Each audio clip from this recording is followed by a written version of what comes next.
Hola a todos, ¿cómo les va? Feliz mediodía. Acá estamos en vivo en la segunda edición de DTV. Tengo un lujazo, me acompaña Laurita Serra, que se reincorpora después de sus vacaciones, y también Leo Fredes, otro lujazo, por suerte, para arrancar esta semana. ¿Cómo les va a los dos? Bienvenidos. Un placer. ¿Cómo te va, Meli? ¿Qué ¿Todo tal? en orden? Todo muy bien. Bueno, con mucho trabajo, ¿no? Hay mucha expectativa sobre todo lo que va a suceder y lo que puede ocurrir de cara a mañana, a donde querrían reunirse en el plenario de comisiones para avanzar con un dictamen. Efectivamente, Meli, y haces bien en potenciar o por lo menos remarcar querrían, este potencial, el verbo en potencial, porque todavía no hay convocatoria a la comisión, al plenario de comisiones que debería empezar ya a redactar el dictamen de este megaproyecto que el Poder Ejecutivo ha denominado Ley de Bases para los puntos de partida, para la libertad de los argentinos. Bueno, la ley de bases, un proyecto que, originalmente tenía 664 artículos, pero a partir de las modificaciones que envió el Poder Ejecutivo esta mañana, tendría poco más de 500, se rebanaron alrededor de 140 artículos, así que, se está achicando la letra del proyecto de ley. ¿Qué pasó durante el fin de semana? No, durante el fin de semana se esperaba que llegue este texto que dice Laura. Se estaba esperando, estaba la propuesta que habían hecho, plasmada en un escrito, la propuesta que se había llevado Santiago Caputo, Guillermo Francos, que le habían dado los bloques llamados dialoguistas, estos 3 o 4 bloques, a veces participa Innovación Federal como cuarto bloque, pero básicamente la Unión Cívica Radical, el PRO y Hacemos Coalición Federal, habían hecho estas propuestas, la tenían los funcionarios, se esperaba la respuesta del Poder Ejecutivo, que llegó esta mañana y ahora está empezando a llegar a los despachos. Entonces ya tuvimos a la mañana algunas reacciones por estas horas y seguramente en la tarde también va a ser la novedad cuál es la respuesta de los bloques a esta contrapropuesta del Poder Ejecutivo. Por lo pronto, Karina Banfi ya dijo que la Unión Cívica Radical tiene algunas observaciones con lo que fue la fórmula jubilatoria y desde cuándo se implementaría. Y también sobre el final del viernes se extendió el periodo de sesiones extraordinarias. Eso también es algo que hay que contar porque tiene que ver con todo lo que estamos contando más lo que puede ocurrir con la actividad en el Senado. Exactamente, eso depende, claro, porque vos tenés algún plazo de días para dictaminar antes de que termine el periodo aquí en diputados. Entonces ya no te daba si terminaba el 31 porque ya había llegado a los 10 días, eran el 20. Ya no tenías ese plazo aquí en diputados si pensaban dictaminar como piensan mañana. Claro. Además, el Senado sí o sí pasan 7 días entre la firma del dictamen y llevarlo al recinto. Entonces, si llegaba el 31, ponerle que llegaba el proyecto, o si llegaba esta semana el 25, tampoco te daban los tiempos. Entonces, en este gesto el Poder Ejecutivo extiende 15 días nada más, tampoco dio todo febrero. Va dando de a cuotas. A cuentagotas. Sí. Lauri, y estábamos hablando de las modificaciones, porque veníamos contando nosotros que había algunos artículos del proyecto de ley de bases que estaban en rojo para el PRO, para la UCR, también para Hacemos. Había algunos puntos que claramente, así como venían, no iban a pasar. Reforma jubilatoria, reforma electoral, también había menciones sobre el tema de las retenciones. ¿Cuáles son las que primero se destrabaron, las que entendieron que rápidamente tenían que pasar de un rojo a un verde? Bueno, a ver, hay 2 capítulos dentro de este megaproyecto que son los más conflictivos. Y yo diría, Meli, no sería muy... no me adelantaría en el optimismo en el sentido de que todavía no están destrabadas. Vamos a uno de los capítulos más conflictivos que tiene que ver con la fórmula de movilidad jubilatoria. Lo que proponía el Poder Ejecutivo originalmente en su proyecto que envió al Congreso es suspender sin plazo la fórmula de movilidad jubilatoria actual, es decir, la que se sancionó durante el gobierno de Alberto Fernández. Esa fórmula de movilidad jubilatoria está atada a 2 variables. Una tiene que ver con la variación salarial y la otra con la variación de la recaudación. ¿Qué es lo que proponen o qué es lo que dijeron los bloques dialoguistas? Que enfatizamos, tienen vocación de acompañar, pero con modificaciones importantes, entre ellos en este capítulo. ¿Qué es lo que proponen? Dicen, no, suspender de manera lisa y llana esta fórmula de derogación, no lo vamos a aceptar.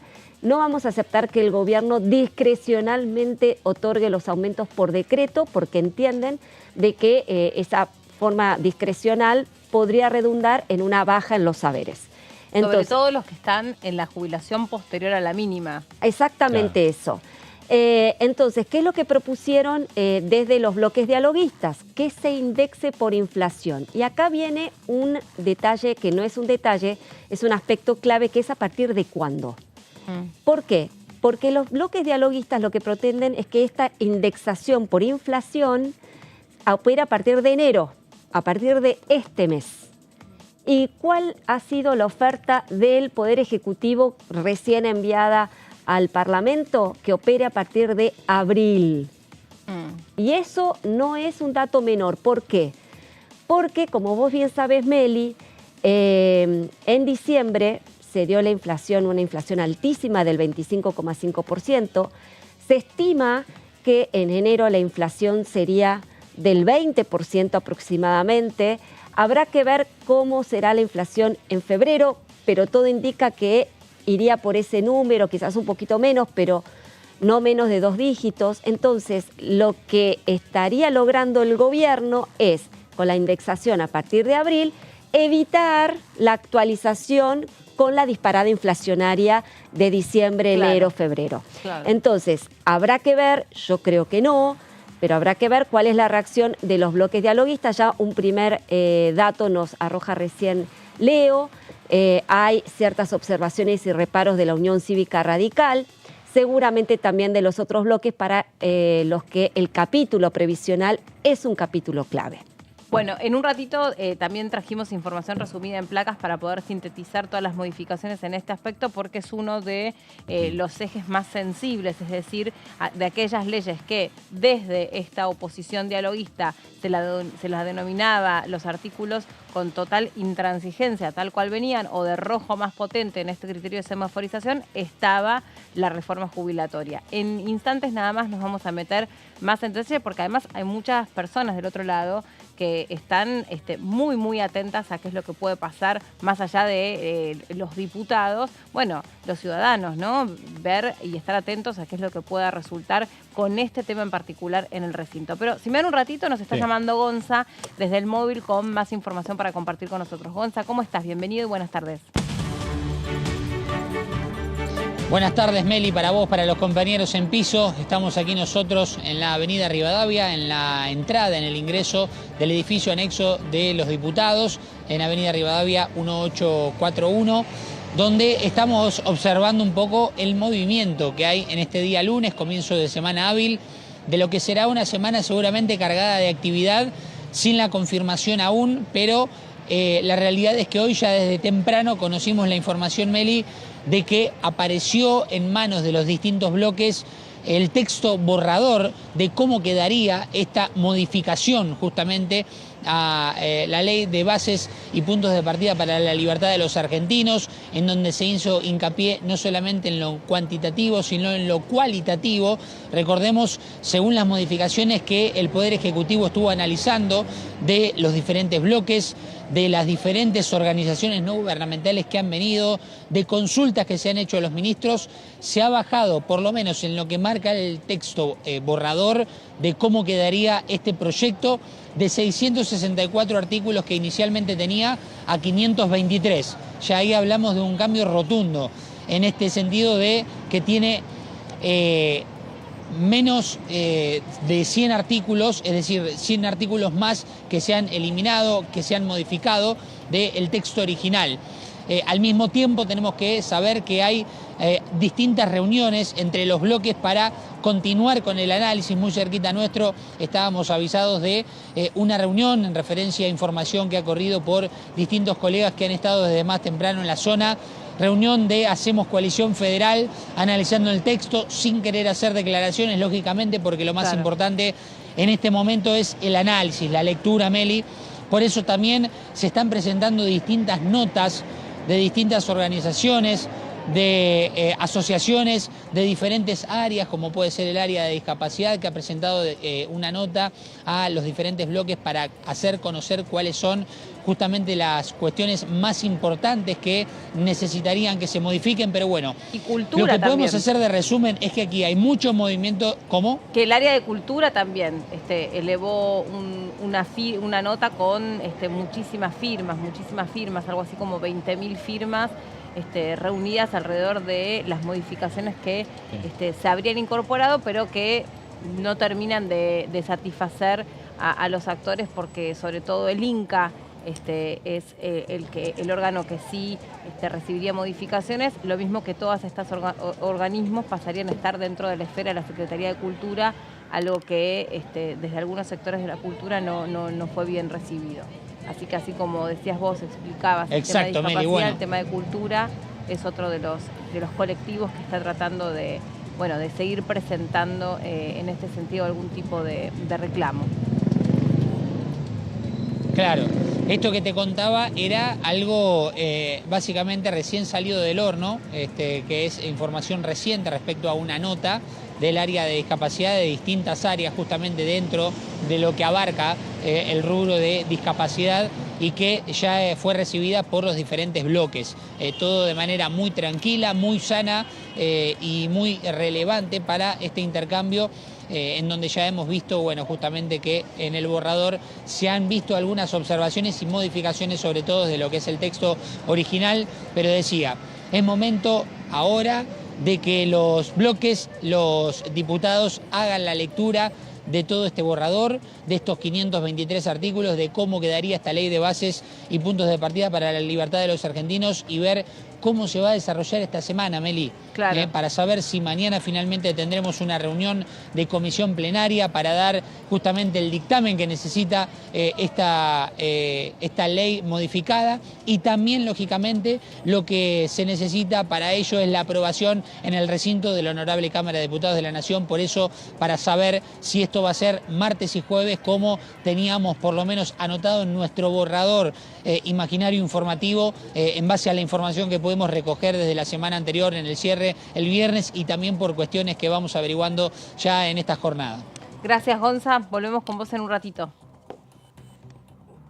Un placer, Meli. Aquí estaremos. Sobre lo que estaba diciendo Gonza recién, están leyendo las modificaciones incorporadas, este texto que ya sería con la poda de estos artículos a las modificaciones de varios de ellos. ¿Cómo son los pasos? ¿Qué les sigue? Bueno, ahora estamos en la instancia del diálogo intrabloques, puertas adentro de los bloques. Es decir, hoy a la mañana llegó este texto con las modificaciones, cada uno de los bloques los evalúa internamente para ver hasta qué punto son capaces de aceptar o no esta contrapropuesta oficial. El segundo paso sería la convocatoria al plenario de comisiones para emitir el dictamen, que todavía no tiene fecha ni hora. Todo indica que estas horas van a ser claves en cuanto a el tire y afloje entre el oficialismo y los bloques dialoguistas, a ver si se pueden avanzar en nuevas modificaciones. No se descarta esto.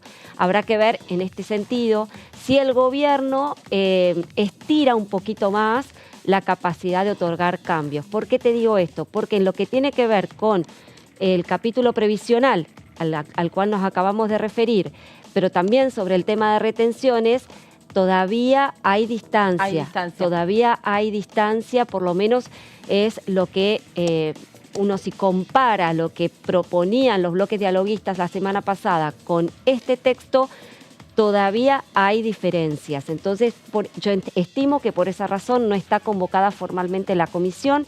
Tampoco podemos aventurar entonces cuándo sería la sesión, que se esperaba que podría ser entre jueves y viernes de esta semana, pero todo va a estar atado al plenario de las comisiones, que es el que en definitiva tiene que dictaminar para llevar el texto al recinto. Vos tenés dos temas que por sí mismos, en su momento, reforma previsional, acordémonos, aquel final de 2017, con una sesión fallida, luego se pudo hacer otra, lo que fue la calle, aquello de las toneladas de piedras que decía en ese momento el gobierno de Cambiemos, fue una discusión álgida en sí misma que llevó muchas semanas y una definición muy fuerte.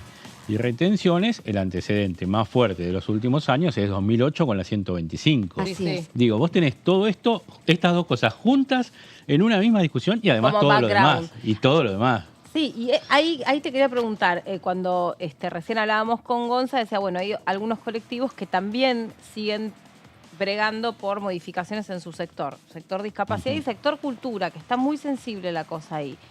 ¿Puede existir también un puente entre lo que quiere el gobierno y lo que están pidiendo estos colectivos? ¿O lo que ya no fue incorporado en este borrador difícilmente se ha incorporado? No, bueno, las negociaciones, vos sabés bien, Meli, después de algunos años que has pasado y es que ya entendés la dinámica parlamentaria, que todo se puede discutir hasta último minuto, incluso en el recinto. Lo que sí se puede anticipar es que dentro de los 141 artículos que fueron sacados del proyecto de ley hay temas que el Poder Ejecutivo ha resignado para que sean trabajados y debatidos después de marzo. Entre ellos, ya después te voy a decir el tema de discapacidad y cultura, lo voy a revisar ahora, pero hay varios temas que el gobierno ha cedido para que sean tratados a partir de las sesiones ordinarias. Por ejemplo, todo el capítulo electoral. referido exactamente a la reforma política y electoral será postergado a marzo. También lo que tiene que ver con los cambios en la justicia, el traspaso de la justicia nacional al ámbito federal, también fue postergado su trato, como así también la instauración del juicio por jurados. La toga y el martillo. La toga y el martillo será otro tema para el periodo ordinario de sesiones, entre otras cuestiones, que generaron algún tipo de conflicto, no conflicto, pero sí polémica, por cuanto en la oposición lo que decían es, estos temas no son urgentes, no merecen estar dentro de un megaproyecto, hay que tratarlos con tranquilidad. Y bueno, se postergó la definición para después con el comienzo de las sesiones ordinarias. Tenemos la palabra del diputado Eduardo Falcone, La Libertad Avanza, que habló en ediciones anteriores con nuestros compañeros y lo hizo en relación a las cuestiones de la infraestructura. Lo escuchamos. Bueno, la verdad que estamos, digamos, trabajando contra el reloj para llegar a tener un dictamen favorable por mayoría, pues sabemos que los bloques de Unión por la Patria y de la izquierda seguramente votan en contra.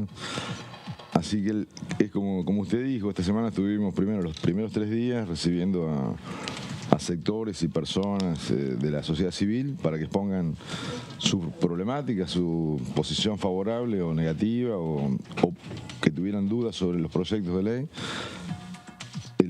Ayer fue un día de actividad interna, digamos, y como usted dice, nos habían pedido que nos quedáramos por la zona, por las dudas que tuviéramos una sesión, pero van a seguir trabajando este fin de semana en los detalles para lograr ese dictamen de mayoría en acuerdo con algunos bloques, mejor dicho, con los bloques que son aliados nuestros, pero que tienen mayores o menores acuerdos sobre el contenido de la ley.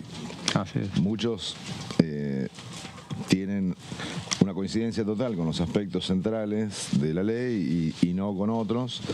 Así que bueno, en eso se está trabajando. El régimen de incentivo de grandes inversiones, a mi juicio, que soy desarrollista y nos interesan sobremanera el tema de las inversiones en infraestructura, uno de los capítulos más importantes de la ley. Así que le hice una pregunta al ministro Ferraro, en general sobre el régimen, pero en particular sobre la autovía de la Ruta 5 que pasa por Chivilcoy, por mi pueblo, que creo que lo hablamos en la entrevista anterior. Es una autovía que va desde Mercedes hasta Santa Rosa y hace 40 años que se hace poco y nada. El Estado no tiene financiamiento ni capacidad técnica para hacer esa obra que tiene. O sea, hoy han licitado para hacer 20 kilómetros con un plazo de 3 años. Se imagina hasta que llegar a Santa Rosa, que son 600, puede pasar una vida. Y conectado con esto, tuve una entrevista con el ministro Ferraro este miércoles, porque esa fue una presentación general delante de toda la Cámara, pero yo necesitaba profundizar sobre el tema, así nos reunimos el miércoles en su despacho, nos atendió muy bien y efectivamente me dijo, tiene un grado de avance del 8%. Esa obra, imagínate, estoy hablando de 20 kilómetros. el 8%, pero no hay ni un metro de cemento, o sea, está 8% de los trabajos programados. Hasta ahora hay una tierra alisada y todavía no pusieron un metro de cemento.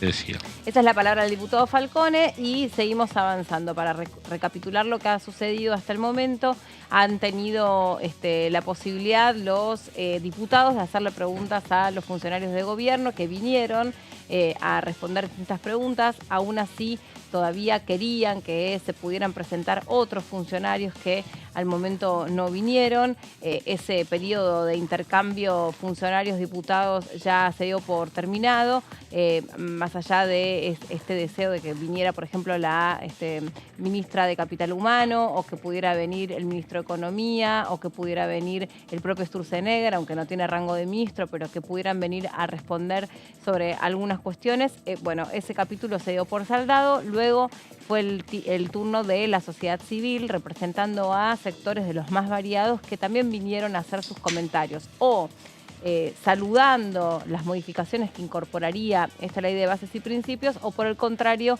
cuestionando algunos de los artículos, explicando en qué sentido venía a afectarse su actividad. Estamos terminando, obviamente, de consultar y de ver la información de último momento. Hacíamos mención, por ejemplo, del capítulo de la cultura, porque estuvo durante esos 3 días consecutivos directores de alto rango de reconocimiento internacional. Estuvo, por ejemplo, Santiago Mitre y estuvo Axel Kuchevaski desde Los Ángeles exponiendo, y hizo bastante ruido, aunque no expuso en la comisión, las declaraciones que hizo Adrián Suar en notas periodísticas, contando, entre otras cosas, que él por el momento cierra su propia productora. Esto es independiente de la ley de bases y de este gobierno, sino con decisiones donde también algo de la industria de la cultura está modificándose, y algo que reconocen, por ejemplo, la directora Lucrecia Martel dijo, entre otras cosas, que ella reconoce que el instituto del Inca funciona a veces con demasiada burocratización o con falta de transparencia, o que no se da el mismo respaldo a todos los proyectos que se presentan, que esto ella lo puede reconocer porque ella, como directora, ha atravesado distintas gestiones.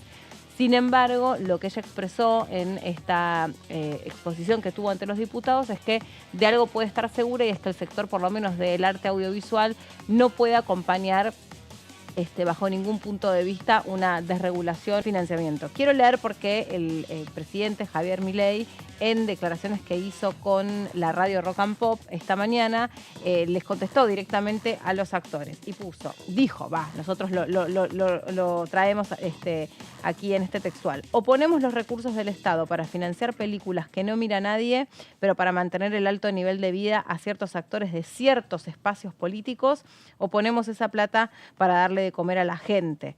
Esto lo puso en contraposición a lo que dijo Adrián Suar, que en distintos momentos explicó que, si uno empieza a desfinanciar distintos organismos o institutos como el Inca, como el Fondo Nacional de las Artes, como la Casa del Teatro, etcétera, etcétera, en algunos casos no es desregular porque son entes autónomos, pero si hay una desfinanciación o un desfinanciamiento, en realidad lo que se produce es una falta de acceso a la formación de los miembros de la cultura, y por tanto también cuando se quieren desarrollar comerciales, incluso para vender al exterior, o extranjeros que vienen a rodar a nuestro país, que toman recursos humanos de nuestro país, no solamente técnicos, no tienen de dónde proveerse porque ya no existen esos alumnos que van formándose en estos institutos y van formando soporte de las distintas producciones. Yo creo que eso está en pleno fervor, en pleno apogeo. Auxilio, perdón. No, te decía que lo que hace sí es desfinancia, básicamente. 3 de los 5, a 2 los hace desaparecer, el de las artes y... Sí, el Instituto Nacional de las Artes. Sí, el de las artes se deroga, no existe más.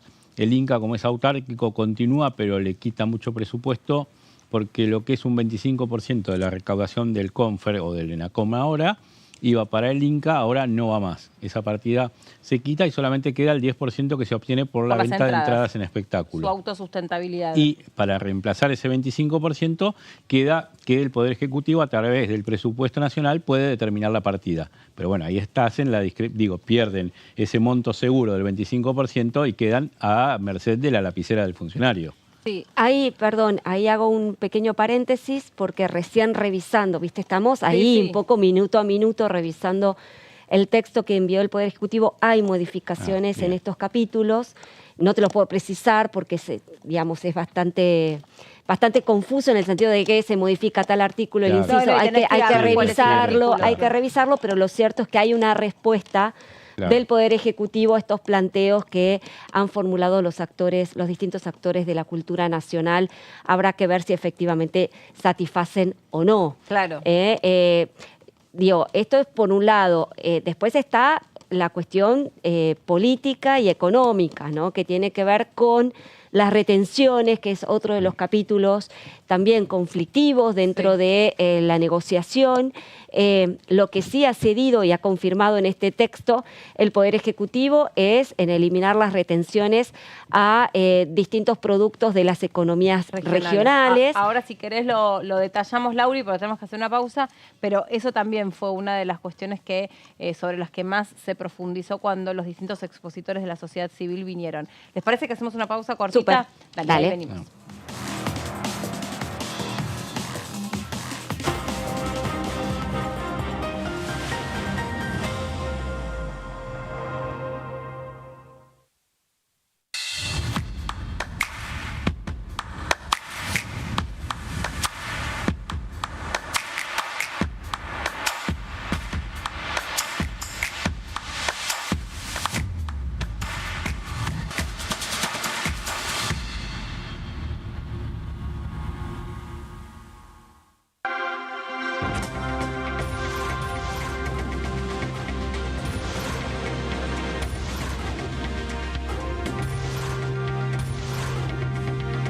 Ellos son tu voz en la tercera edición. DTV, el periodismo en el Congreso.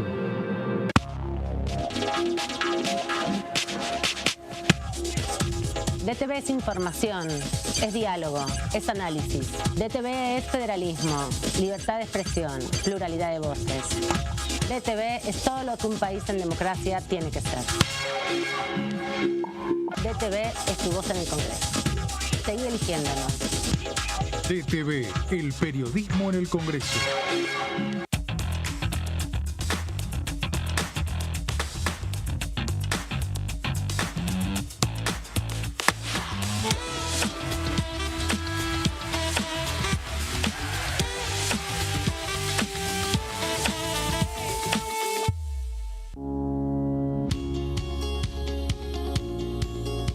Cuando un proyecto de ley ingresa a la Cámara de Diputados, ya sea creado por un legislador, enviado por el Poder Ejecutivo o producto de una iniciativa popular, se trata primero en las comisiones correspondientes para luego ser tratado en el recinto por los diputados. Las comisiones son el ámbito de análisis y debate sobre los proyectos de ley conformadas por legisladores de distintos bloques. Hay 23 comisiones especiales que tratan temas específicos como el atentado a la AMIA y 45 permanentes que tratan temas vigentes como educación y salud. Un diputado puede formar parte de varias comisiones. Cada comisión se compone de un presidente, un vicepresidente y de 3 a 5 secretarios. La duración de los miembros de las comisiones permanentes y especiales es de 2 años. Para que la comisión funcione debe tener quórum, es decir, un mínimo de 15 y un máximo de 31 a 49 diputados. Las autoridades son elegidas por los propios integrantes de las comisiones, que a su vez son elegidos bajo consenso por sus propios bloques. Para que un proyecto sea tratado en el recinto, debe contar con el apoyo de la mayoría de los integrantes de esa comisión. Al finalizar una reunión de comisión, se dictamina sobre la pertinencia de tratar el proyecto en el recinto. El dictamen propone una resolución o decisión sobre una o varias iniciativas o proposiciones.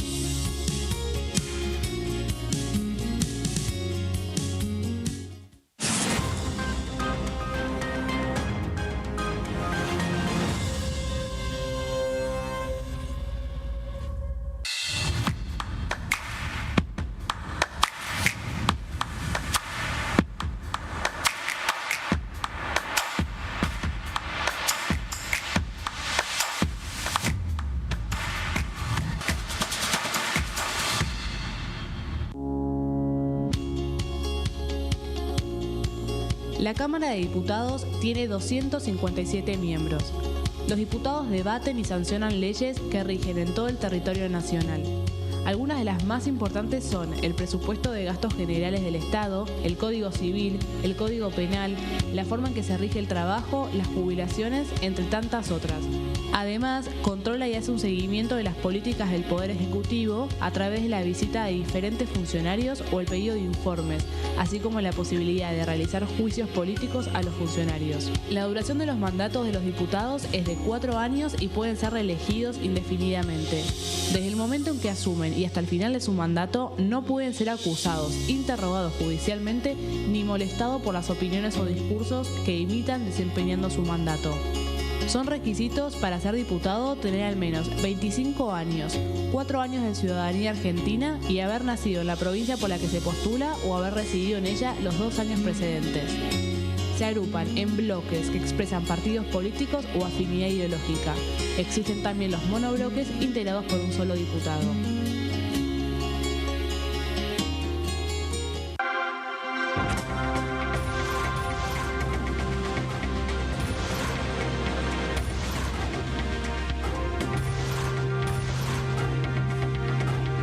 Ellos son tu voz en la tercera edición.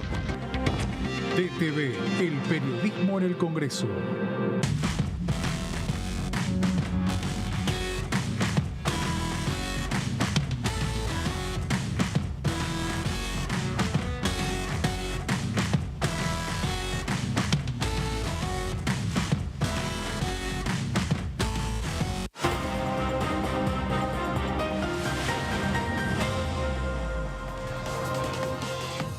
Acá estamos de regreso después de la pausa, seguimos chequeando la información porque si pudiéramos describir lo que está pasando en el día de hoy, aunque no tenemos ojos en todos lados, pero sí podemos rastrear la información, y es que cada uno de los espacios políticos que integran este Congreso de la Nación está con el texto del borrador de las modificaciones incorporadas a la Ley de Bases y Puntos de Partida para la Libertad de los Argentinos, analizando, ¿no? Recién Lauri decía, otro de los temas es qué es lo que pasa con las economías regionales, claro, y con lo que cada sector fue exponiendo aquí en el Congreso, en el plenario, diciendo que ese aumento de las retenciones del 15% para muchos significaba directamente o el quiebre o la desaparición o el cierre, sobre todo aquellas que tienen una especificidad muy puntual y que de repente bajo ese monto de retenciones les sería imposible la subsistencia. ¿Qué se modifica o cuánto se escuchó al sector de las economías regionales? Bueno, a ese sector se lo escuchó al punto de que se dispuso volver a foja cero, literalmente, con retenciones cero a los distintos productos de las economías regionales que estaban grabadas, pero en donde el gobierno no da marcha atrás es en un punto que genera bastante rispidez, sobre todo con las cerealeras y con los productores los productores de la soja, pero no en su estado primario, sino en la industrialización de la soja, por cuanto ahí se propone llevar del 31 al 33% la alícuota de las retenciones a todo lo que tiene que ver con los productos del complejo sojero. Y eso, bueno, generó una reacción de los gobernadores de Juntos por el Cambio la semana pasada y este fin de semana, sobre todo de los gobernadores que están al frente de provincias productoras, ¿no? Entre ellos salió muy fuerte el gobernador de Santa Fe, Maximiliano Puyaro, diciendo que él no va a avalar la suba de las retenciones, que esto implica un regreso a la primarización de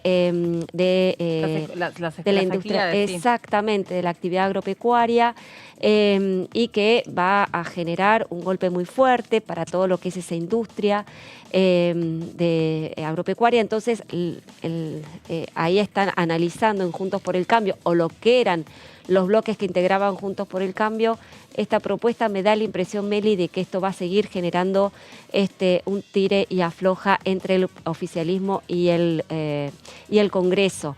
Lo que sí ha dicho el gobierno, y me parece interesante, es que, a diferencia de lo que decía el texto original, ¿no? El gobierno no va a estar facultado o de alguna manera da marcha atrás con la facultad que pretendía tener de subir retenciones sin autorización del Congreso. Lo que dice, podemos ir a la baja, pero nunca a la suba. Es decir, toda suba de retenciones tiene que pasar por el Congreso de la Nación. Eso no estaba en el proyecto de ley original. Me parece que es un cambio saludable, o por lo menos es un reaseguro que querían los bloques opositores. Y dice Laura esto que tiene que ver con que hubo quejas y demandas de bloques opositores, también del propio oficialismo en algunas economías regionales. Por ejemplo, el vino en Mendoza, claro, había generado que los mendocinos de la Libertad Avanza también se quejaran, y hubo reuniones incluso con los productores para ver, bueno, qué se hacía. Estaban pidiendo y estaban de acuerdo, obviamente, porque es su región, su zona y su economía. Sí. Vamos a escuchar al diputado Paulón, Paulón, que estuvo muy activo en este plenario de comisiones, y él habló concretamente en esta entrevista sobre los plazos que se le dio o que se le viene dando a la Ley de Bases y Principios. Lo escuchamos. Se notaba en los funcionarios y funcionarias que vinieron que muchas veces no conocían el contenido que tenía la ley porque no habían sido parte de su redacción. Y después nosotros habíamos planteado junto a otros bloques, nosotros lo hicimos formalmente por escrito a las presidencias de las comisiones, la necesidad de que la sociedad civil también se exprese, porque esta ley fue girada solo a 3 comisiones, las comisiones específicas de salud, cultura, ambiente, educación, etcétera, penal, no pudieron analizar los temas específicos que planteaba la ley. Bueno, se logró 3 jornadas intensas, maratónicas, con participación de organizaciones de la sociedad civil, más de 160 ponentes, cerca del 90% en contra de la ley, ¿no? Y esto habla a las claras de que es una ley que efectivamente significa una afectación de muchas cuestiones vinculadas a la vida cotidiana de las personas. Por eso celebro que se haya podido ir subsanando, al menos en parte, este debate incompleto del que hablábamos al inicio de las sesiones. Y bueno, ahora hecho este balance e iniciados los diálogos de negociación entre los distintos bloques, seguramente el día martes en el plenario de comisiones se conocerán los distintos dictámenes. Nosotros vamos a trabajar como bloque. Primero, decir que la ley ómnibus, tal cual la concibió Javier Milei y Federico Sturzenegger, no existe más. Esa ley no va a ser aprobada porque esa ley era imposible de ser tratada y aprobada en la Cámara. En segundo lugar, decir que también nuestra posición, que es pública hace semanas, yo sé que ha habido mucho foco en estos últimos días de dónde se hacen las reuniones, de quién se reúne con quién. Nosotros desde el primer momento dijimos, esta ley como está no se vota, planteamos las condiciones que poníamos, que era correr del debate todos los temas que no fueran esencialmente y directamente vinculados a la emergencia económica, social y política.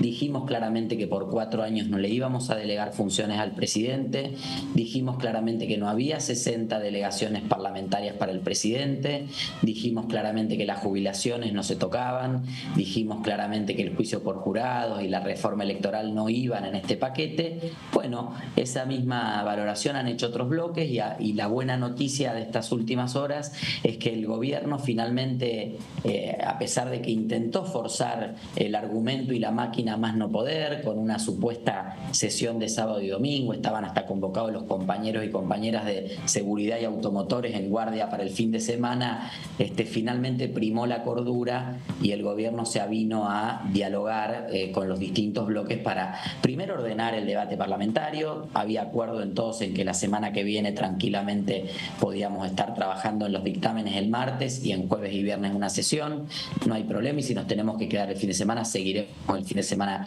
sesionando, pero traerlo una semana antes creo que iba a exponer al gobierno a un rotundo fracaso en el recinto.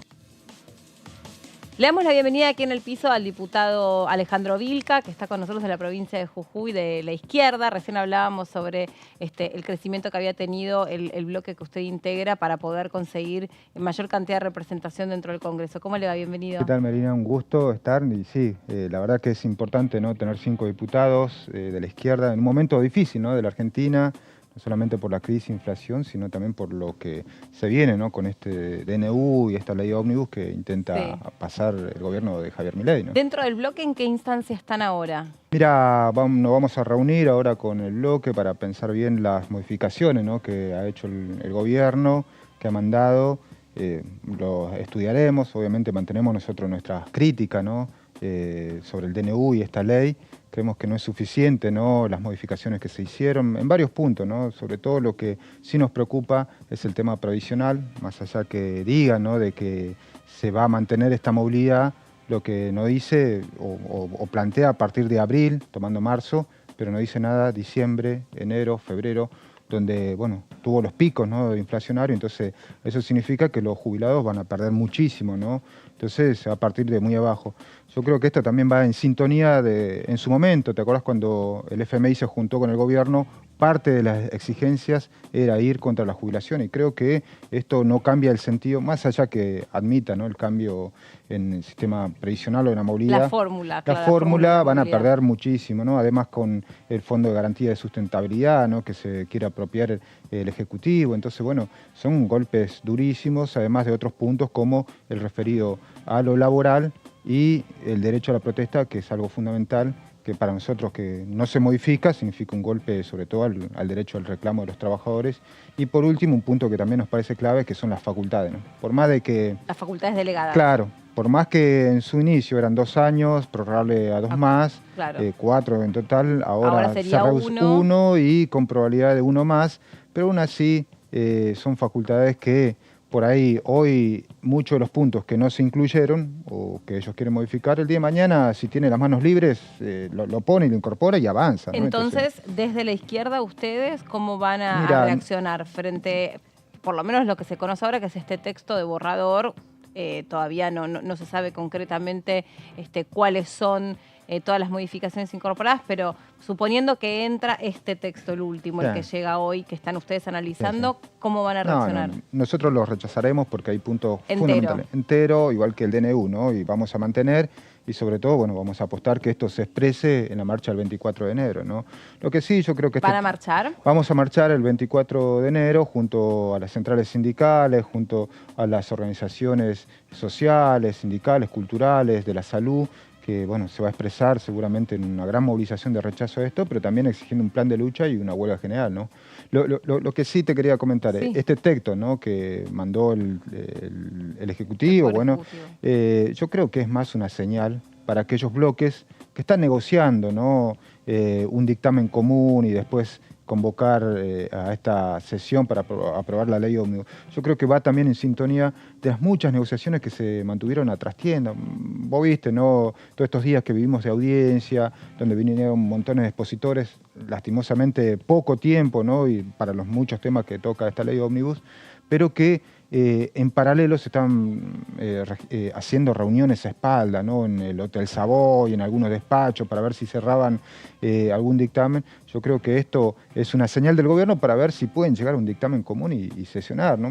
De todas formas, yo creo que todavía dista o no tiene que ver, digamos, ni la emergencia ni la necesidad del pueblo hoy una ley de esta envergadura que nosotros interpretamos que es un ataque, ¿no? Usted recién me comentó que van a tener una audiencia ahora en un rato nada más con el sector que representa a las personas vinculadas al mundo de la salud mental. Digo el mundo porque puede ser tanto profesionales que trabajan en temas de salud mental como familiares o personas que padecen algún tipo de trastorno. ¿Por qué? Mira, para nosotros es algo muy, muy importante. La verdad que en esta audiencia que se hizo en este plenario de comisiones fue muy, muy reducido, ¿no? La cantidad de expositores. Entonces, un tema tan importante como este nos parecía que se merecía una audiencia, escuchar a todos los sectores, por eso van a venir profesionales, trabajadores de la salud, usuarios, además, bueno, están invitados diputados para tener una visión más profunda, ¿no? Porque esto no es solamente, digamos, una audiencia, porque eran tantos temas. O sea, son sectores que resisten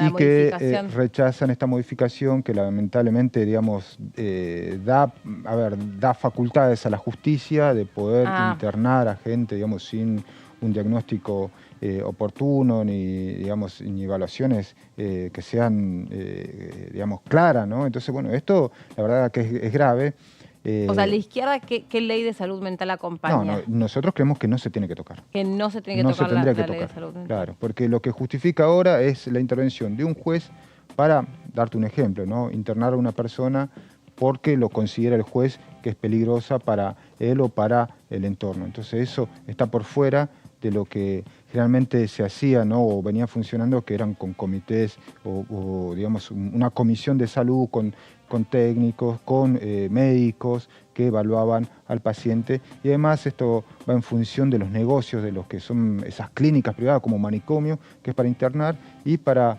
obviamente, un negocio para algunas empresas, ¿no? Entonces, esto es lo que están denunciando muchos de los trabajadores de la salud mental. Por eso también la importancia de esta audiencia para interiorizarnos mucho más en detalle, ¿no? ¿Y ustedes creen que se pueden llegar a incorporar más modificaciones? Mira, yo en este marco no tengo muchas expectativas. Yo creo que los cambios que ha hecho el Ejecutivo han sido cambios cosméticos, ¿no? Para tratar de buscar esas voluntades que acompañen este proyecto, ¿no? Pero después hay cuestiones centrales que el gobierno no quiere tocar, que son beneficios a las grandes empresas, ir con esta reforma laboral en muchos puntos, o el derecho a la protesta, como te decía, que es algo grave para nosotros, porque bueno, si un plan de ajuste como este, la única forma que pase es silenciando a aquellos que están en contra, ¿no? Y en ese marco creo que va la prohibición del derecho a la protesta implícita que van en esta ley ómnibus, pero también en el protocolo, ¿no?, de Patricia Bullrich. Y no es algo nuevo, ¿no? Mirá que en varias provincias siempre se intentó, ¿no? Mendoza, Salta, en Jujuy mismo, pero de este calibre no, porque la verdad que lo que vemos es un ataque en todas las reglas, y esto es lo que se vio también en la audiencia, ¿no? Cientos de organizaciones que en la mayoría estaba en contra de esta ley ómnibus, ¿no? Y lamentablemente creo que habla de una situación donde los más perjudicados no solamente son los sectores, digamos, productivos, trabajadores, sino que los sectores populares, ¿no? Y en esto los jubilados me parece que es gravísimo, ¿no? Ajá. Y para ustedes, dentro de lo que han venido viendo de la Ley de Bases y Principios, ¿hay algún artículo o algún capítulo que les parece saludable? Y, digo, es claro, muy amplio, pero por ahí en sí, algún sentido hay algo que les parece que es importante. Mira, que quede modificado. Lo que pasa es que no hay que verlo como algo aislado, ¿no? Muchos periodistas nos decían, bueno, pero la ley ómnibus hay algunos puntos que sí, o algunos diputados decían, no, pero hay algunos. Mira, en realidad lo que hay que ver es en su conjunto, ¿no? Porque esto hay que verlo como un proceso. Una son las medidas de Caputo, inflacionaria, devaluación, tarifazos, ley de alquileres, afecta a los de abajo.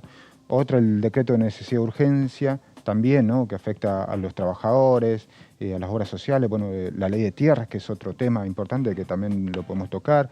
Y después la ley ómnibus, que son todo un conjunto de medidas que va a configurar el país en un sentido favorable a las grandes corporaciones. Porque te decía esto, la ley de tierra, ¿no?, que va a la extranjerización de las tierras. Y te sumo otra, la ley de glaciares, ¿no?, que permite la explotación de las zonas periglaciales. Ahora, ¿a quién favorece eso? A las grandes mineras. Entonces son leyes que digamos, favorecen a ciertos sectores. Supongamos la privatización de YPF también. O sea, poner a un funcionario de Roca, de la empresa Tech Petrol, por más que digan hoy que no va a ser privatizada, pero digamos, ya es una sociedad anónima con acciones del Estado. El día de mañana la pueden vender. Y eso se va a transformar en una empresa. ¿Escuchó el discurso del presidente Milei en la cumbre de Davos? La verdad que bueno, la verdad que una vergüenza, ¿no? Bueno, obviamente es un lugar donde van los grandes empresarios, los grandes poderes económicos, justamente a hacer negocios, a buscar. Yo creo que el discurso de Javier Milei fue más para la tribuna nacional, para su sector político, pero bueno, yo creo que mostró también una sensibilidad de algunos sectores de derecha que van creciendo a nivel internacional, ¿no?, como Vox, los trampistas, qué sé yo, los sectores de seguidores de Bolsonaro, un sector más de derecha que intentan buscar algún cierto, no sé, un perfil dentro del sistema capitalista, ¿no? Pero bueno, yo creo que la verdad que es bastante ridículo tratar de algunos de socialistas o decir que es el problema del colectivismo, ¿no? En un país donde, o en el mundo donde están primando mucho más los negocios capitalistas y donde los multimillonarios han crecido o han duplicado su ganancia después de la pandemia hasta ahora, la verdad que muestra una desigualdad social en el mundo que Javier Milei quizá con el dedo parado va a decirle cómo funciona el mundo. Bueno, todavía no puede resolver Argentina, qué sé yo, qué puede ser. Pero nosotros obviamente estamos en una antípoda, ¿no? Nosotros somos socialistas, creemos en nuestro sistema, pero nos pareció una vergüenza, la verdad. Triste el papel de Javier Milei. Diputado, gracias por haber venido. Fue muy amable en acompañarnos, muy amable. Dale. Vamos a escuchar también la palabra del diputado Ardaín, que habló en ediciones anteriores aquí en la pantalla de TV. Lo compartimos. Hay una predisposición a acordar, a bajar un poco los decibeles y llegar a un acuerdo. Por lo menos en principio nosotros no estaríamos de acuerdo en subir los impuestos a las economías regionales. Claro. Ahí llevamos una tranquilidad, no solamente a La Pampa, me están escribiendo de Córdoba, de Salta, de Jujuy, de Mendoza con los vinos. Entonces, la verdad que sería un alivio y poder llevar un poco de tranquilidad en momentos tan angustiantes a todo el país. Así que ahí creo que es un paso muy importante si no se tocan, o sea, desde el PRO lo que decíamos, no entregar esas banderas, nosotros decíamos que no queríamos subir impuestos y seguir con eso. Así que ahí fue un paso importante, si por lo menos a las economías regionales no le suben las retenciones, sería un primer paso para sentarse a conversar muy importante. Cuando se habla de negociación, no es negociación oscura ni nada, es darle forma a lo que hay que, o sea, ayer le daba un ejemplo a unos amigos. Sí. Todos estamos de acuerdo que en el plan de seguridad los menores no pueden ir a las marchas, pero cuando uno después lo tiene que escribir, ¿menores de qué edad? Claro. ¿Pueden andar solos?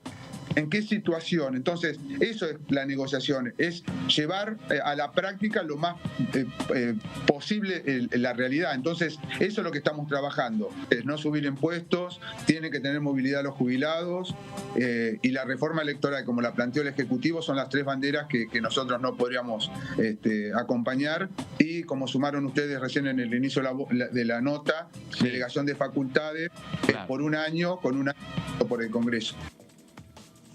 Bueno, ahí estaba la palabra del diputado Ardaín.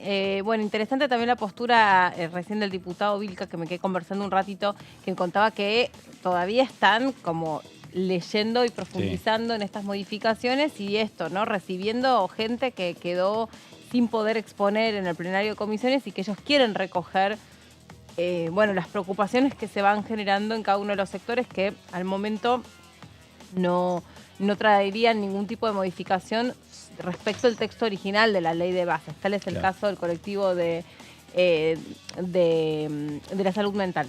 Sí, exactamente. Y otro punto para decirlo, vamos a estar desplegando seguramente en el próximo bloque, sí, quedó afuera, se venía un poco adelantando que iba a ser así, pero quedó afuera el artículo 654 que tiene que ver con el DNU. Con el famoso DNU, que había sido incluido para su tratamiento en la ley, el DNU del 20 de diciembre, quedó afuera de este proyecto de ley, así que su tratamiento no va con la ley y esta posibilidad que algunos evaluaban de, bueno, todo lo que tiene el DNU se puede tratar porque está incluido, bueno, no, finalmente no. Todo lo que tiene el DNU se puede tratar. Se puede tratar, como está el DNU está incluido, todo lo que está dentro se podía tratar como ley porque estaba el DNU. Algunos interpretaban, otros decían que no. Entiendo, que era todo un paquete igualmente porque el DNU es una cosa uniforme y compacta. Bueno, claro, finalmente no está en el texto. Y algo que también aprovecharon los expositores cuando fueron pasando por el plenario, que hacían referencia tanto al DNU como a la ley, claro, digamos, básicamente sentando una postura sobre cómo su actividad o la sociedad que, digamos, el sector de la sociedad que representan quedaba afectado. Pero también, por ejemplo, ya que traemos el caso de la salud mental, por lo menos los expositores que nosotros hemos venido escuchando estaban a favor de del capítulo de salud que se incorporaba en esta ley en general. Ahora, obviamente habrá algunos que no, pero en general veían saludable por lo menos que se retocara la ley original de salud mental, porque de alguna manera para personas que están privadas de su autonomía por algún trastorno psicoemocional o directamente por alguna enfermedad, bueno, esto de no poder o de tener tantos vericuetos hasta poder internar a la persona cuando resulta peligroso para sí o para terceros, es como una urgencia. Vienen reclamando en este sentido hace mucho tiempo, sobre todo cuando después derivan o terminan en delitos, ¿no? Claro, personas involucradas en delitos, pero como resultado de un consumo problemático o de algún trastorno. nosotros hemos escuchado y de hecho invitamos a la fundadora de la organización La Madre Marcha, que es la organización que integra también la mamá del Chano Charpentier, de Marina. Bueno, hacemos una nueva pausa, un nuevo cortecito y en un ratito retomamos toda la información y vamos actualizando también lo que se sabe que está ocurriendo hasta ahora con las modificaciones de la ley de bases. Ya venimos.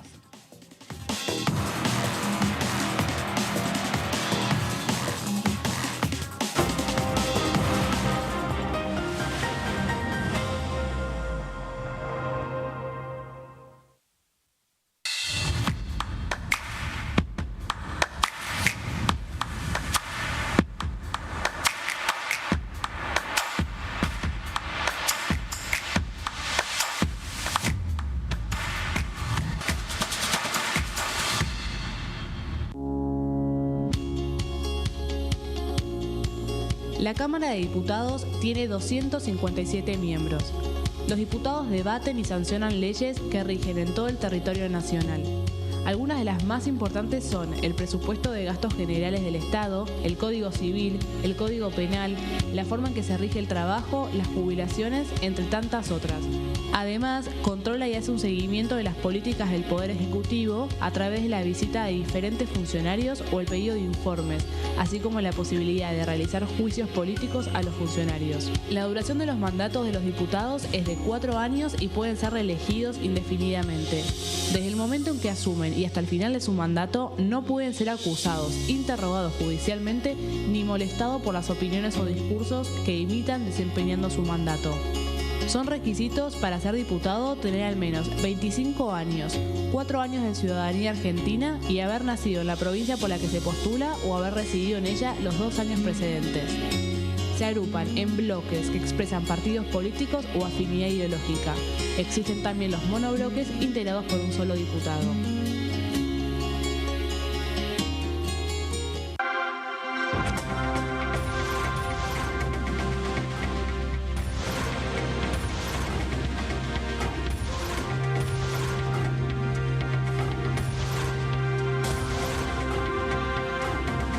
Ellos son tu voz en la segunda edición.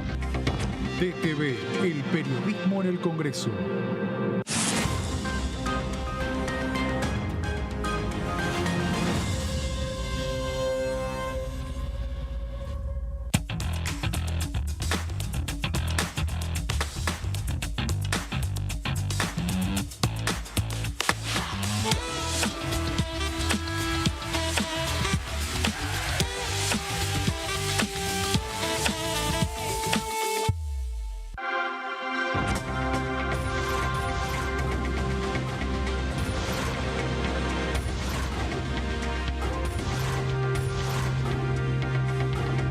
Ellos son tu voz en la primera edición. DTV, el periodismo en el Congreso. Las sesiones son el espacio donde los diputados debaten proyectos de ley para su aprobación, modificación o desaprobación. En una misma sesión se pueden tratar varios proyectos de ley. Desde el 1 de marzo, cuando el presidente las inaugura, se desarrolla el periodo de sesiones ordinarias. Entre el 1 de diciembre y el 28 de febrero se extiende el periodo de sesiones extraordinarias que solo pueden ser realizadas a pedido del presidente de la Nación. En el recinto, el bloque oficialista se dispone a la derecha del presidente de la Cámara, el bloque opositor mayoritario a la izquierda y en el centro los bloques con menos cantidad de integrantes. En el tratamiento, en general, los diputados tienen 7 minutos y los jefes de bloque entre 20 y 12 minutos conforme al número de legisladores que representen. La sesión es dirigida por el presidente de la Cámara de Diputados, que administra el uso de la palabra y las distintas instancias del funcionamiento. A la izquierda del presidente está el secretario administrativo, a la derecha el secretario parlamentario y debajo de él están los taquígrafos, que registran cada uno de los testimonios.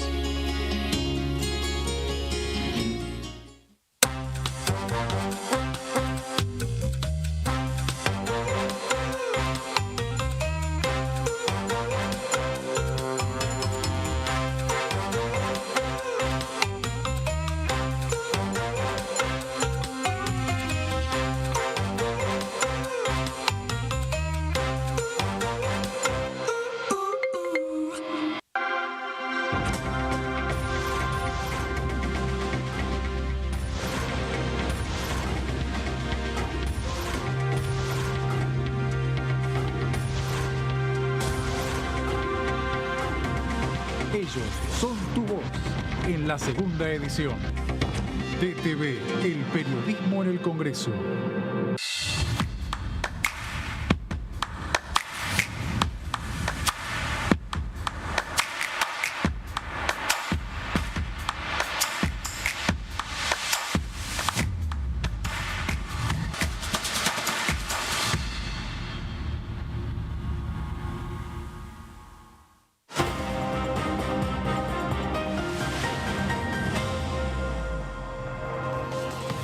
Bueno, estábamos comentando que dentro de ese criterio de semaforización, uno de los temas que necesitaba obtener algún tipo de modificación para que pudiera ser acompañado por el sector del UCR, del PRO y también de Hacemos, era la reforma jubilatoria y cómo estaba comprendida esa nueva fórmula para la movilidad, sobre todo porque, lo decíamos, el segundo escalafón de las jubilaciones, no el que tiene la mínima, sino el que le sigue. La mínima y un poquito más, digo, tampoco se es vio una bastante perjudicado, ¿no? Vienen quejándose históricamente porque siempre que hay bonos, siempre que hay algún plus o algo, entran en la mínima. Siempre en la mínima, siempre en la mínima, ganan un poquito más, tampoco una gran jubilación, entonces se vienen quejando. Bueno, cuando el gobierno presentaba este proyecto decía se van a atender el poder adquisitivo de los que más necesitan o algo así era, entonces también daba a entender que era solamente para la mínima. Entonces, bueno, otra vez hay que ver cómo queda plasmado el proyecto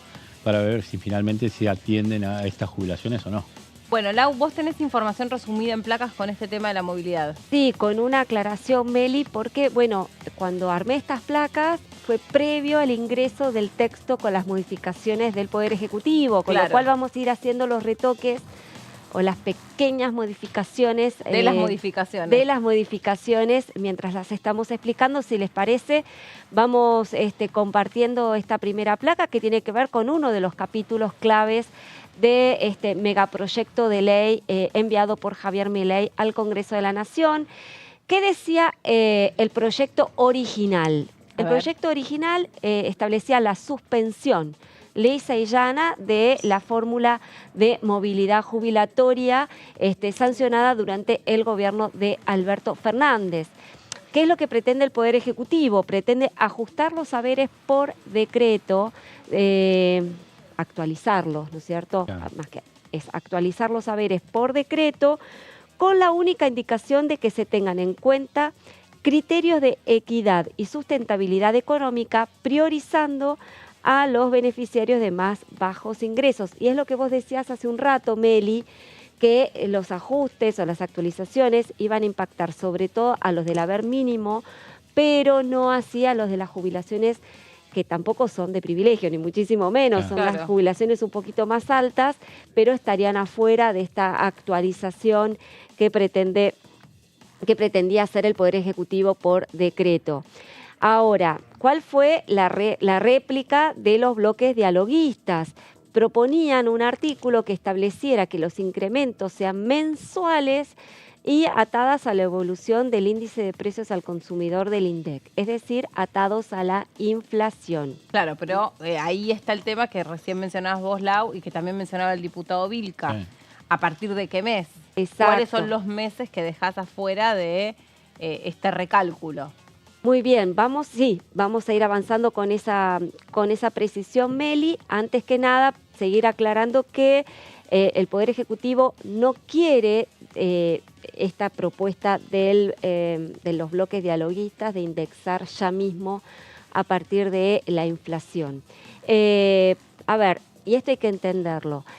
El ajuste en las jubilaciones forma parte del corazón fiscal de las reformas que quiere instrumentar Milei. Y ahí lo estamos viendo un poquito en las placas. Lo que se propuso Milei, y lo dijo en el primer día de su gobierno, es reducir 5 puntos del PBI este año, de los cuales una parte de ese ajuste vendría a partir de el sistema previsional. En las planillas del Ministerio de Economía se hablaba de 0.4 del PBI. Los cálculos de la oposición dialoguista es que sería mucho mayor que eso si se mantuviera la fórmula actual de jubilaciones. Sería alrededor de un punto y medio, 1.2 del PBI. Es muchísimo. Es muchísima plata lo que está en juego. Por eso es tan importante esta discusión. Seguimos adelante. Con las placas, vamos ahí está la contrapropuesta del gobierno a estos planteos del Poder Ejecutivo, y aquí vamos a hacer un leve retoque porque ha habido modificaciones, ha habido novedades en este punto. El gobierno propone justamente eliminar esta cuestión del proyecto de ley, pero lo que propone concretamente es continuar con la fórmula actual de movilidad jubilatoria hasta marzo próximo, hasta dentro de 2 meses más. Y a partir de abril, los saberes jubilatorios se indexarían justamente con el índice del IPC, con el índice inflacionario. Y acá es un tema clave, ¿no? La cuestión de los tiempos, porque con esto el gobierno se estaría, entre comillas, ahorrando la indexación en los meses más altos de inflación. Recordemos que en diciembre la inflación fue del 25,5%, se estima que en enero sería del 20% aproximadamente, es lo que estiman las consultoras privadas. Que no todos los jubilados recibieron el bono también. Absolutamente, nada se está diciendo sobre el tema de los bonos en ese proyecto de ley, con lo cual ahí también queda un poco, digamos, sin definir cómo van a ser las jubilaciones más altas, digamos, qué va a pasar con esa franja de jubilados, y bueno, cómo va a seguir entonces la actualización de los saberes teniendo en cuenta la altísima inflación que sobre todo se dio en el último mes del año y seguramente va a continuar en los 2 primeros de este año, ¿no? Esta cuestión es lo que genera bastante conflicto entre los bloques dialoguistas. Me da la impresión, Meli, de que aquí esta propuesta me atrevo a anticipar que no la van a aceptar. Sí, parece que ser lo que está sonando en los pasillos es eso, que no estarían muy de acuerdo con esto de esperar a abril, que es lo que dice Laura. Claro. El último bono se cobró cuando a principio de año, 55.000 para las mínimas. No sé si el gobierno anterior había proyectado o no para febrero, pero creo que no, que había sido diciembre y enero 55 en cada mes. Tuvieron el refuerzo del aguinaldo también en diciembre. Pero aparte estamos hablando de jubilaciones mínimas que están en... 120 por ahí creo que andan. Sí, iba a decir lo mismo, alrededor de 120.000 pesos, perdón la imprecisión, digamos, los últimos números que se tienen en términos de pobreza y en términos de canasta, de cuánto necesitó una familia para no caer dentro de la línea de la pobreza, está, bueno, 3 veces, ¿no? Prácticamente por encima de lo que cobra un jubilado mínimo, sobre todo en la ciudad de Buenos Aires, que ahí también tenés, los jubilados se cruzan con otros temas, ¿no? Con el tema de los medicamentos, se cruza con el tema también de los alquileres, porque muchos de ellos mayormente son población que alquila, entonces es una situación complicada. Por eso cuando se saca la canasta básica, también se saca la canasta básica del jubilado, ¿no? Para también comprender que los gastos básicos de una persona que está en su tercera edad no son los mismos que la del resto de la población. Claro, y vos en estos bonos que decía de 55.000 tenías casi un 30 y pico, 40% adicional a esos 120. Entonces, ahora hay que ver, lo van a dejar de cobrar y se van a encontrar con que no está esa plata y de dónde la obtienen o cómo se hace para compensarlos. Si el gobierno actual no tiene la política de dar bonos. Claro. Si todavía no se define la fórmula, y como te decía, también entre esos 2 bonos estuvo el aguinaldo del 20 de diciembre. Sí, sobre todo si uno lo compara con otra de las leyes que aquí también tendría modificaciones a través de la ley de bases, que es la ley de los 1000 días, que es todo el acompañamiento para una persona que está en la primera infancia, la primera edad, hasta los 3 años. Entonces, ahí vos tenés que se robustecen un montón de recursos para los niños de la primera infancia y de pronto tenés para alguien que también necesita, lo mismo, quienes están en los extremos de la vida, en general necesitan del Estado, necesitan de las instituciones y necesitan de sus familias. Por otra parte, hoy por hoy, si abrís un micrófono en cualquier lugar y escuchás casos de jubilados, el jubilado raramente se mantiene solo. Necesita del sustento de algún familiar u otro ingreso, por ejemplo, un alquiler. Exacto, por eso están cruzadas las cuestiones. Tal cual, sí, efectivamente. Sí, bueno, hay que ver entonces cómo son estas idas y venidas con estos sectores que quieren acompañar, que dijeron que tienen la voluntad siempre de acompañar la ley de bases, por eso se los ha llamado o la oposición quórum o la oposición dialoguista. Son, Bueno, y socarronamente en el kirchnerismo, que no lo estamos mencionando en estas negociaciones, porque ellos están lisa y llanamente en contra del proyecto de ley, pero los llaman dadores voluntarios de gobernabilidad, ¿no?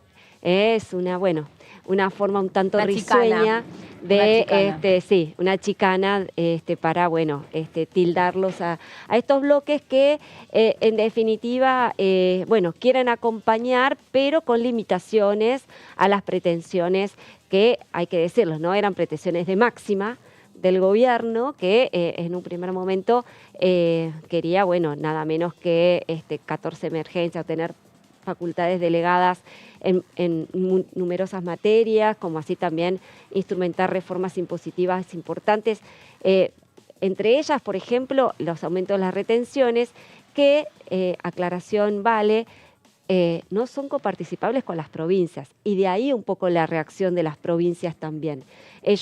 Las provincias están viendo, los gobernadores están viendo que el grueso del ajuste hoy está recayendo en los distritos provinciales, mientras el gobierno va engrosando las arcas fiscales del Tesoro Nacional.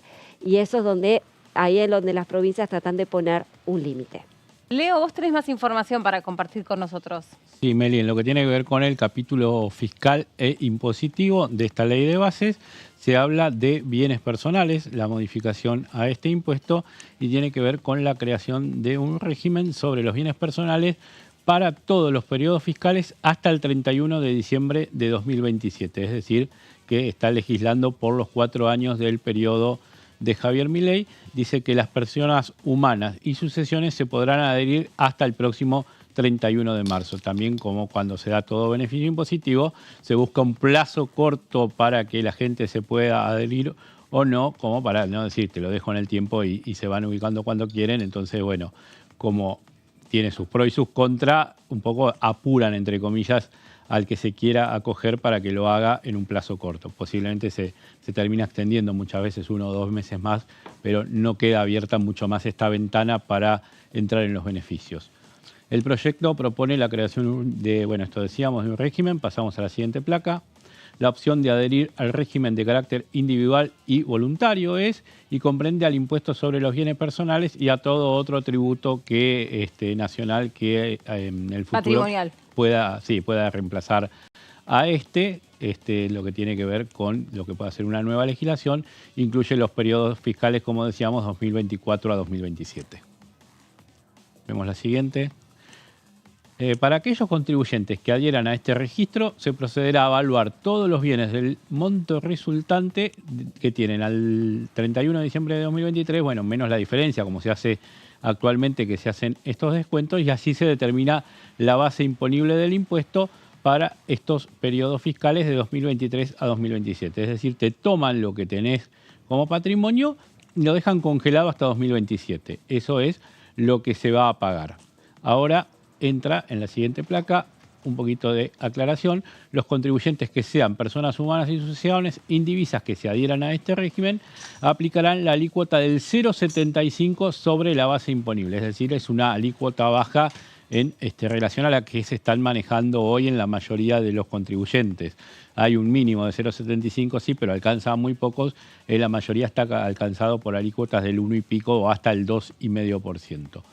Para el pago podrán computarse, volvemos al anterior, para el pago podrán computarse los créditos fiscales, anticipos y o pagos a cuentas del impuesto sobre los bienes personales correspondientes al periodo fiscal 2023. Es decir, que se podrán tener en cuenta todos estos elementos contables como para deducir y pagar. Ahora sí, la siguiente.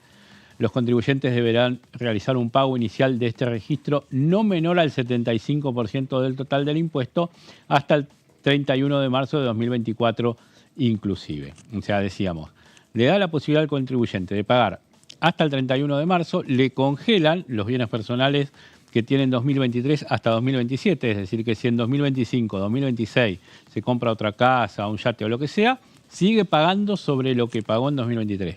O sea, sigue pagando no porque te está diciendo pagar el 75% adelantado. Lo que busca el gobierno, el Poder Ejecutivo, es plata fresca ahora de estos contribuyentes que adelanten los bienes personales con esta condición de que le congelan los bienes y le dan una alícuota baja. 0,75 es baja en función de lo que son del 0,75 al 2,5 en Argentina y lo que son con mucha legislación comparada también.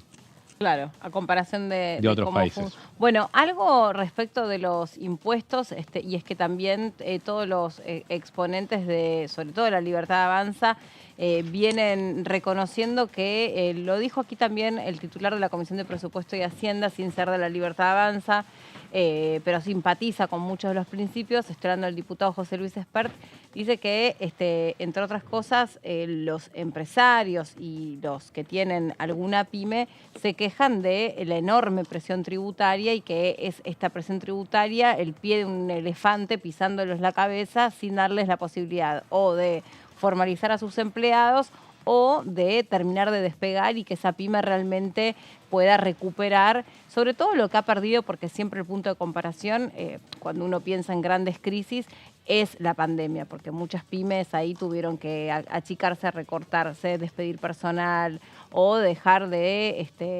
tener el despliegue que tenían para cuando los había encontrado la pandemia, ¿no? Muchos, sobre todo pienso en el sector gastronómico, en el sector de la indumentaria, el sector del calzado. No solamente uno piensa en grandes firmas o en grandes empresas, sino que en general el tractorcito de la economía es la pyme. Uh-huh.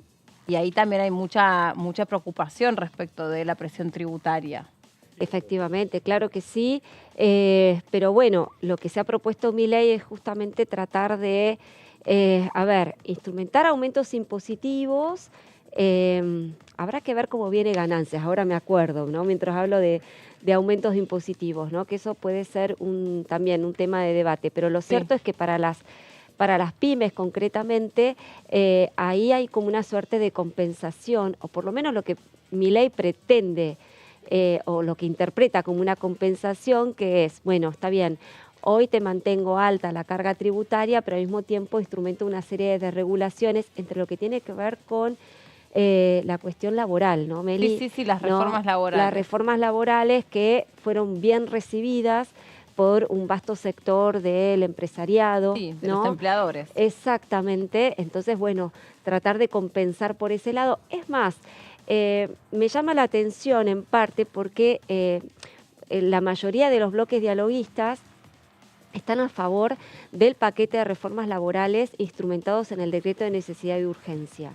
Y de hecho propusieron incorporarlos al proyecto de ley, a la mega ley de bases que propone Milei. Sin embargo, entre las modificaciones que hoy llegaron a la mañana por parte del Poder Ejecutivo, no está incluido ese paquete laboral.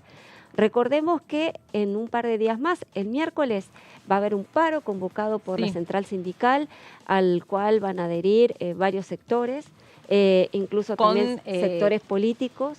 Entre ellos, y termino con esto, el gobernador de la provincia de Buenos Aires, Axel Kicillof, ¿no? Hilda Cámpora, etcétera, ¿no? Así que ese va a ser también un hito dentro de esta semana cargada de novedades políticas. Sí, con la polémica que generó o la interpretación que puede aceptar distintos sectores de la Argentina con la garantización del transporte hasta las 19 horas, ¿no? Para algunos eso es la garantía del trabajador de adherirse o la garantía del trabajador de que habiendo transporte no tiene excusa para ausentarse de su trabajo. Entonces ahí tenés las dos posiciones que están planteadas en este paro del 24, a donde se va a aplicar el protocolo de Patricia Bullrich, el protocolo antimovilización y hay que ver cuál es el volumen de moneda de protesta que manejan las centrales de trabajadores, que a Alberto Fernández no le hicieron ningún paro, ¿no?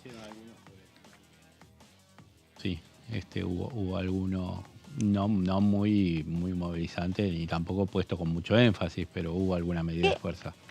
Sé que tengo que ir a un tape, pero ¿qué pasó con el sector aeronavegante respecto del paro? Porque también había una inquietud al respecto. Desde todo el transporte público, colectivos y trenes estaban garantizados hasta las 19 horas se pliegan, pero había una inquietud respecto al sector aeronavegante que también tiene ahí una ficha que jugar, que es que va a pasar posiblemente con Aerolíneas Argentinas y esta posibilidad de que sea privatizada.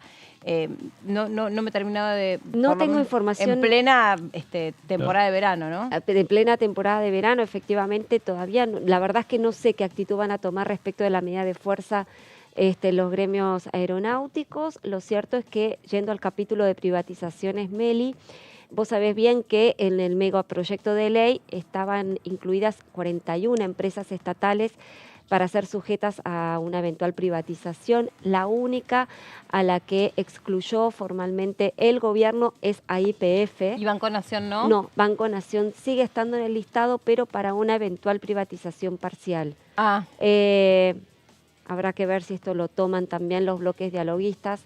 Yo creo que también eso va a ser difícil, pero bueno, habrá que ver ahí cómo termina la negociación. Pero respecto a Aerolíneas Argentinas, bueno, sabido es que el gobierno nacional pretende entregarles las acciones a los trabajadores de la empresa, ¿no? Y bueno, también está un poco esa cuestión medio en el aire, cómo va a terminar funcionando la principal aerolínea de bandera de nuestro país.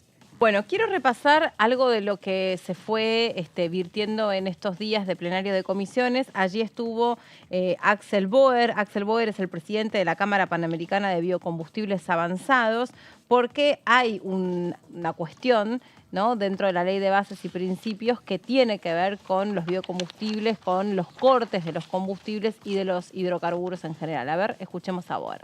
Nosotros estamos de acuerdo con esta ley y con esta redacción de la ley que propuso el ministro Francos, y voy a explicar por qué. Yo hace 10 años, trabajé 10 años en la industria del petróleo y llevo 18 años siendo emprendedor en la industria del biodiesel. Trabajaba fuera del país, volví a la Argentina y armé con mis 2 mejores amigos una compañía que hoy es la más eficiente de la Argentina para hacer biodiesel. Además, bueno, somos una pyme, formamos una cámara que es CAPBA, que es la cámara a la cual represento, y que es la cámara que está buscando los desarrollos futuros en biocombustibles, como por ejemplo producir biocombustible a partir de la materia grasa del efluente cloacal. Bueno, ¿por qué se usa biodiesel? El biodiesel se usa primero porque reduce emisiones, 70% comparado con el gasoil fósil, de reducción. Segundo, por un tema menos conocido, que es la salud pública. El biodiesel no es cancerígeno y reduce el material particulado, cosas que emite el gasoil. Entonces, esto es algo que en algún momento hay que agregar a la cuenta. Por supuesto que nosotros no tenemos la prensa que por ahí los que producen gasoil tienen. Tercero, seguridad energética. Habrán visto que hace poco en campaña electoral nos quedamos sin gasoil porque no había plata para importarlo. Cuarto, reemplazo de importaciones. Nosotros no competimos con Vaca Muerta porque Vaca Muerta no produce gasoil. Vaca Muerta produce petróleo y para convertir el petróleo a gasoil hace falta refinerías y el mundo ya no construye refinerías. El mundo se dedica a otros combustibles y a otras formas de ahorrar emisión y entonces ya no hay nuevas refinerías en el mundo. Entonces podemos aprovechar todos los motores diésel que hay justamente utilizando biodiesel. Y último, el desarrollo de las economías regionales. Bueno, Boer expresó con distintos argumentos que está a favor del capítulo del corte de los combustibles tradicionales que están incorporados en esta Ley de Bases y Principios que se eleva también a un 15% ese corte. Nos hemos ocupado mucho nosotros aquí en el Congreso de la cuestión de los combustibles. Hay un tramito más que me gustaría compartir con ustedes. La regulación actual es discrecional. En precio y en cupo. Pone a un burócrata a que nos calcule un precio y es restrictiva también para los aceiteros, no logra los objetivos que se propone. Por ejemplo, este año, o el año que pasó, el 2023, con un mandato de 7,5%, apenas el corte real fue el 4,4%. Y permite, y la autoridad de aplicación tiene la potestad de bajar el corte al 3%. Ahora, La nueva ley a la que me estoy refiriendo elimina la discrecionalidad, resolviendo un montón de cosas que ahora voy a explicar. Primero, eleva el corte al 15%, y ese es un tema fundamental. ¿Por qué? Tres cosas. Primero, es como si nosotros pasásemos a ser una fábrica de bosques que nuestro ahorro de emisión equivale a 5 veces la superficie de Capital Federal, de un bosque en crecimiento. Segundo, 5 veces la Capital Federal. Segundo, empalmamos el corte con Brasil. ¿Y por qué eso es importante? Porque Argentina y Brasil están juntos en el Mercosur y juntos exportamos a Europa. Y Europa empezó el 1 de octubre del año pasado con un mecanismo que se llama Mecanismo de Ajuste de Carbono en Frontera. Bueno, ahí está la exposición de Boer, representando al sector de los biocombustibles avanzados. Bueno, nosotros hasta aquí llegamos. Muchísimas gracias por estar del otro lado. Leo, te despedimos. Muchas porque gracias. Con Laurita seguimos unas horitas más. Las estaré mirando. Muy bien, gracias. Sé que tengas linda semana. Quédense en la pantalla de TV. Gracias por acompañarnos. En un ratito seguimos con más noticias.